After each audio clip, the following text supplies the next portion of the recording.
बहुत से जीवन व्यतीत हो गए, ये जीवन हम श्यामाजू को दे देते हैं, जीत जाओगे। बाजी जीवन की यहां लगाई जाती है, रुपए पैसे की नहीं, यहां जीवन की बाजी। त्यक्त्वा सर्वान गृहद्वार, सब एक दांव में रख दिया पूरा जीवन, तो जीत जाओगे। नागरीदासी जन्म जितायो, बलिहारी बलिहारी। बलिहारी है युगल सरकार, बिहारी बिहारी जू, आपने हमें जिता दिया, जीत गए। अब कोई संशय नहीं, जीत गए, पक्का जीत गए। श्रीधाम वृंदावन मिला, प्यारी जू का नाम मिला, प्यारी जू की शरणागति मिली, रोज सत्संग मिल रहा है। अब कह सकते हैं अहो भाग्य है, अब हम जीत गए। प्यारी जू के चरणारविंद की प्रीति, प्यारी जू के चरणारविंद की सेवा निश्चित मिलेगी, निश्चित। हम अनन्य भाव से केवल इस द्वार को ना छोड़ें, अपनी टेक पक्की होनी चाहिए, उधर से तो बड़ी उदारता ही उदारता है। यदि ऐसा नहीं तो संत वाणी, महापुरुष जन कहते हैं, शोक स्थान सहस्त्राणी, भय स्थान शतानि च, दिवसे दिवसे मूढ़ माविशंति नो पंडितम। यदि तुमने भगवत प्राप्ति नहीं की तो मानव देह में हजारों ऐसे स्थान हैं जहां तुम संकटों में फंस जाओगे। हजारों सैकड़ों स्थान हैं जो तुम्हें शोक मग्न कर देंगे। प्रतिदिन तुमसे ऐसे कर्म बनेंगे जो तुम्हारी दुर्गति करा देंगे। इसलिए भगवत प्रेमी महात्माओं का संग करके इसी जन्म में इद चेद वेदी दथ सत्यमस्ति, न चेदिहा वेदिन महति विनष्टि, भूतेषु भूतेषु विचित्य चीराः, प्रेत्यास्मान् लोकदमृता भवन्ति। इस मनुष्य शरीर को प्राप्त करके यदि परब्रह्म परमात्मा भगवत तत्व को जान लिया, पा लिया, तो सब पापों से, सब शोकों से, सब दुखों से मुक्त हो गए और तुम बहुत कुशल और धन्यवाद। और यदि इस शरीर के रहते ना चेदिहा वेदिन महति विनष्टे, इस शरीर के रहते रहते तुमने भगवत प्राप्ति नहीं की, उस ब्रह्म तत्व को नहीं जाना, तो तुमने अपना सर्वस्व विनाश कर लिया। ये वेद कहता है। सोचो, बुद्धिमान पुरुष हो, सोचो, तुम्हारे जीवन का लक्ष्य भगवत प्राप्ति है। यदि भगवत प्राप्ति कर ली, ई चेद वेदी दथ सत्यमस्ति, यदि तुमने उस परम सत्य को पा लिया, जान लिया, तो बहुत कुशल हो, धन्यवाद, तुम्हारा परम मंगल हो गया। यदि भगवत प्राप्ति शरीर रहते हुए नहीं की, ना चेदिहा वेदिन महते विनष्टि, बहुत बड़ी हानि हो गई, तुमने अपना सर्वनाश कर लिया, कुछ नहीं तेरे पास है। सोचो, ऐ बुद्धिमान, तुम्हारे को बुद्धि मिली, सोचो, परम पुरुष परमात्मा की प्राप्ति अमृत स्वरूप है, इस जन्म में उसको प्राप्त कर लो। वो परमात्मा कैसा है?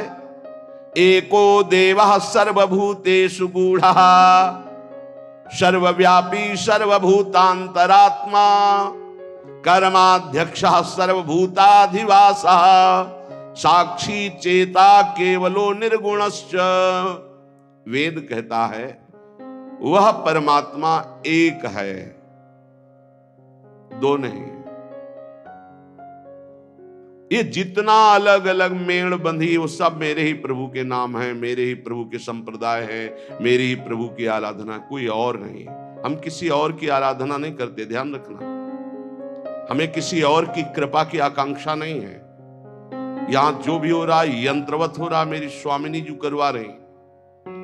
और जो नाम रूप लीला धाम प्रभु का एक भी अंग स्वीकार किए है, वो मेरा गुरु है, वो मेरा परम पूज्य है।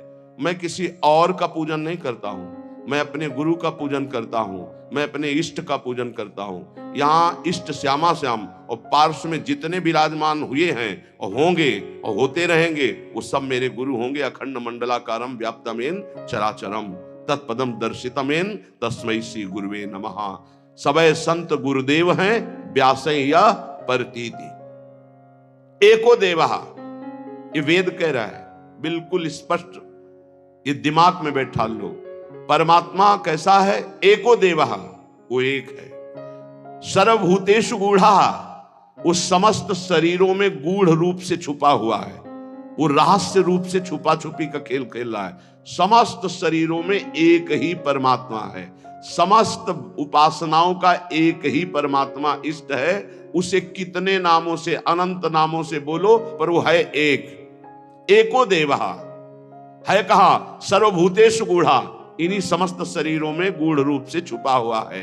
सर्वव्यापी सर्वभूतांतरात्मा, वो सर्वव्यापी है, वो इन शरीरों में भी है और वो इन जड़ में भी है, खंबे में भी है, वृक्ष में भी है, पत्थर में भी है, कहीं भी सर्वव्यापी, वो हर जगह है। जैसे यही बात कही प्रहलाद जी ने, तो कहा कहां तेरा हरि है, हिरण्यकश्यप ने, तो कहा इस तलवार में, इस खंबे में, हम में, आप में, सब में। खंबे में है तेरा इष्ट हरि। हाँ, एक घूंसे का प्रहार किया, दहाड़ मारते हुए भगवान नरसिंह रूप में प्रकट हो गए, खंबे से प्रकट हो गए, जड़ वस्तु से भगवान का अवतार हो गया।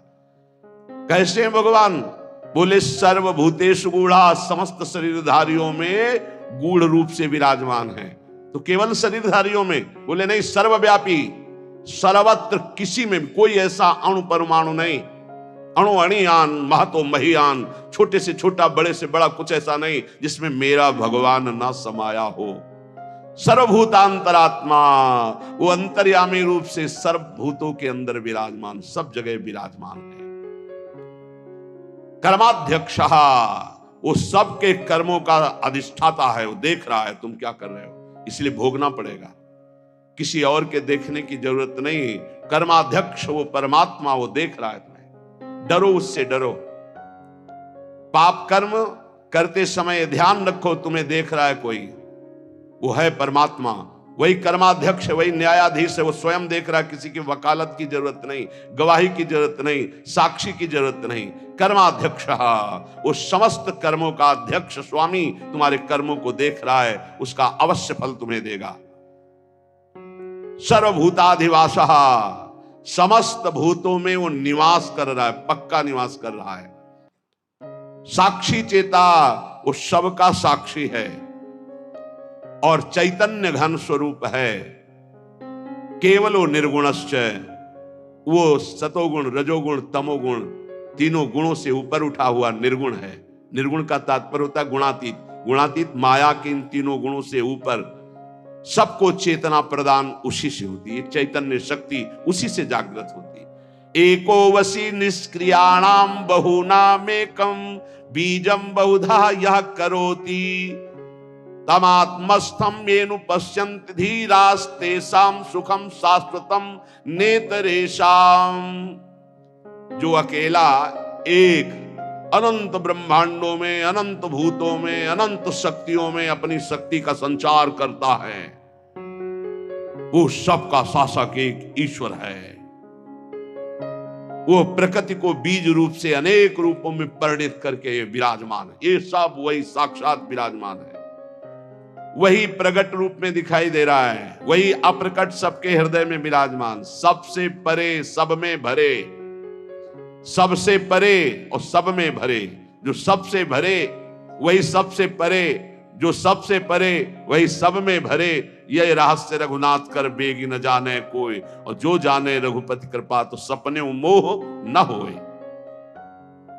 जो ऐसे परमेश्वर का अनुभव कर लेता है वो सदैव परमानंद में मगन रहता है। तेसाम सुखम शाश्वतम नेतरेषाम, जो सबसे परे, सब में भरे, ऐसा अनुभव कर ले। यो माम पश्यति सर्वत्र सर्वम च मयि पश्यति तस्याहम न प्रणश्यामि सच में न प्रणश्यति। वो कभी मेरे से दूर नहीं होता, मैं कभी उससे दूर नहीं होता। जो ये जान जाता है सब में श्री भगवान है और सब श्री भगवान में है। विराट रूप भगवान में सब वास कर रहे, सूक्ष्म रूप भगवान सबके हृदय में वास कर रहे। नित्यो नित्यानाम चेतनश्चेतनानाम एको बहुनाम यो विदधाति कामान तत्कारणम सांख्य योगाधिगम्यम ज्ञात्वा देवम मुच्यते सर्वपासई। देखो ये वेद है, इसको समझ लोगे तो कभी संशय नहीं होगा। वो परमात्मा एक है, वो सर्वव्यापी है, वो सर्वसाक्षी है, वो कर्माध्यक्ष है, वो समस्त प्राणियों में विराजमान अकेला, सबको जीवनी शक्ति, बौद्धिक शक्ति सबको वही दे रहा है। जो एक नित्य चेतन परमात्मा है वही तुम्हारे कर्मों के फल का विधान करने वाला है। इसलिए बहुत शीघ्र ज्ञान योग से, कर्म योग से, भक्ति योग से उस परमात्मा को प्राप्त कर लो और जीवन मुक्त हो जाओ। सबके कारण रूप परम देव परमात्मा को प्राप्त कर लिया तो समस्त बंधनों से मुक्त हो जाओगे। ज्ञात्वा देवम उच्यते सर्व पाशाई है, सर्व बंधनों से मुक्त हो जाओगे। जीवन का परम लक्ष्य वेद कहता है, श्वेता श्वेतर्वेद, आपको भगवत प्राप्ति इसी जन्म में करनी, और कोई जन्म नहीं है। बार बार अन्य योनियों में जाने पर तुम कोई नया कर्म नहीं कर सकते। केवल मनुष्य जीवन में भगवत प्राप्ति कर सकते हो। वो भगवत प्राप्ति किसी और की उपासना से नहीं होगी, महापुरुषों के चरणों की उपासना से, एकमात्र भगवान की उपासना।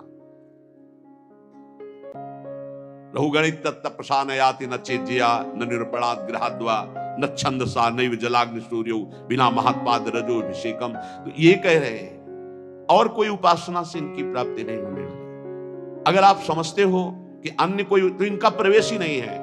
न तत्र सूर्यो भाति न चंद्र तारकम, न सूर्य का वहां प्रवेश है न चंद्रमा का प्रवेश है कि अपने प्रकाश सहित पहुंच जाए परम धाम में, ब्रह्म धाम में, ब्रह्म स्वरूप में।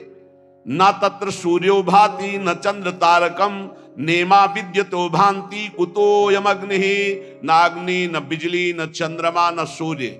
इन तेज त्रिभुवन को प्रकाशित करने वालों की सामर्थ्य नहीं कि उसमें प्रवेश पा सके। तमेव भांतम अनुभाति सर्वम तस्या भाषा सर्वमिदं विभाति, क्योंकि ये सब उससे प्रकाशित होते हैं, उसी परमात्मा तत्व से। इसलिए जो सबका परम प्रकाशक है, उस परमात्मा की प्राप्ति इसी देह में, मनुष्य देह में आप कर सकते हैं। जो इस मनुष्य देह को प्राप्त करके भगवत प्राप्ति नहीं करता है, वो अपना भारी पतन कर रहा है। पर भगवत प्राप्ति कौन कर सकता है? जिसको कोई भी त्रिभुवन का भोग ललचाए ना, भ्रष्ट न कर पाए। ये तैयारी करनी पड़ेगी ये सत्संग से। और पक्का हमने देखा है, पक्का देखा है और देख रहा हूं, जैसे जैसे सत्संग हो रहा है, जैसे जैसे भजन हो रहा है, जैसे जैसे बात समझ में आ रही, तो सबसे बड़ा तूफान जीवन का होता है नवयौवन अवस्था। बहुत ध्यान से प्रसंग सुनना है। जब तक भोगों की आसक्ति आपके अंदर किसी भी भोग की रहेगी, तब तक आपको भगवत प्राप्ति का उत्साह नहीं होगा।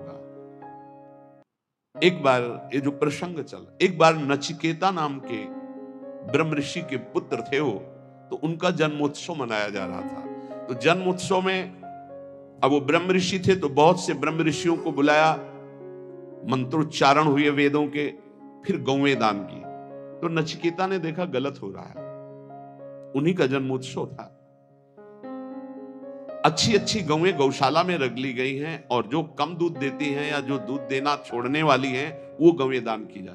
तो उन्होंने दान करते समय ही पिता से कहा कि मुझे ये आपकी दान पद्धति ठीक नहीं लग रही। ऋषि पुत्र ऋषि थे, तो एक तरह से पिता का अपमान हो रहा है और पिता की निंदा हो रही है। उन्होंने कहा आप ये ऐसी दुबली पतली गौएं दान कर रहे हो, स्वस्थ गौएं, नई ब्याई हुई गौएं आप दान नहीं कर रहे हैं। ये दान पद्धति के विपरीत आप दान क्यों कर रहे हैं? गौएं किसके लिए रखे हैं? मेरे लिए ना, मैं पुत्र हूं ना, तो आप दान मेरे लिए ही तो कर रहे हैं, तो आप ऐसा दान क्यों कर रहे हैं? तो मेरे को किसको देते हैं? मेरे लिए गौएं, तो मेरे को किसको देते हैं? तो उनका तुम्हें मृत्यु को देता हूं, जा।